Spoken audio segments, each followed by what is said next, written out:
Le 7 octobre, le Cameroun a connu un grand moment de son histoire. Un moment historique d'expression de sa maturité, de sa liberté et de son indépendance.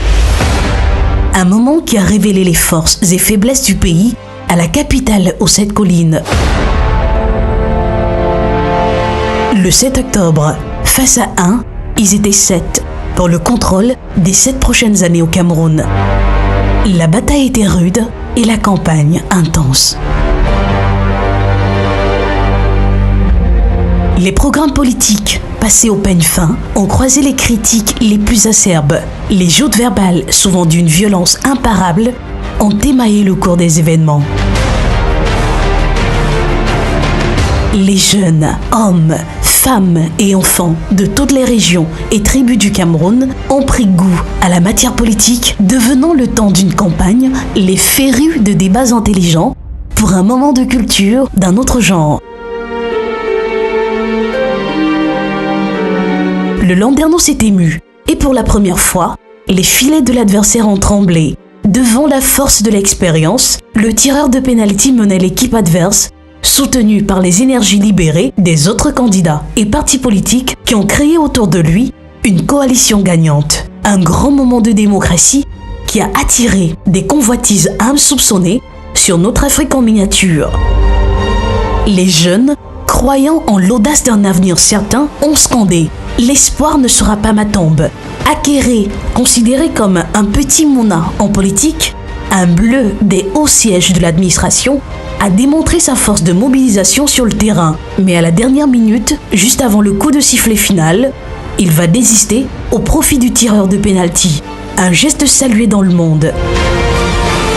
Cabral, sur qui on avait peu misé, le traitant de tous les noms de Libye et du Maroc, a libéré des énergies et révolutionné le champ politique. Il a démontré une jeunesse qui rassemble, qui s'engage et qui prend son destin en main.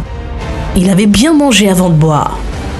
Adamou a démontré pleinement aux yeux du monde qu'il n'est plus le Ndamjoya qu'on a connu dans les années 90 avec sa langue bien fourchue et ses poings qui inspirent. Pendant qu'on était en campagne, il était en congé retraite.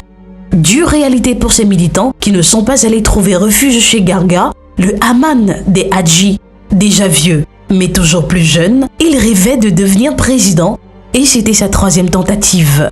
Sur la liste des attaquants buteurs, on avait aussi Joshua aussi, la force de la diversité, le candidat d'une balance peu équilibrée et moins énergique pour le tir final. D'aucuns disent que le chairman ne l'a pas beaucoup soutenu dans sa marche vers le palais.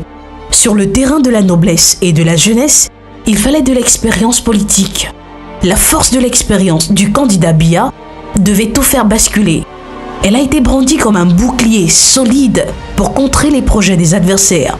Seul un tireur de pénalty qui connaît le stade, les règles de jeu et l'adversaire pouvait faire trembler le filet du redoutable lion qui, sans le pain et la sardine et sans meeting en cascade, a promis de belles opportunités aux Camerounais pour les 7 années à venir.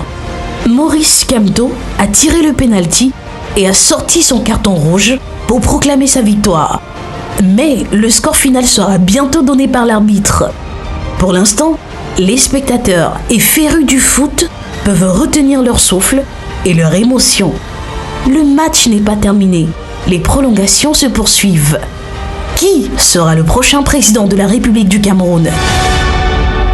Qui va gouverner ce pays pour les 7 prochaines années? Rendez-vous très bientôt.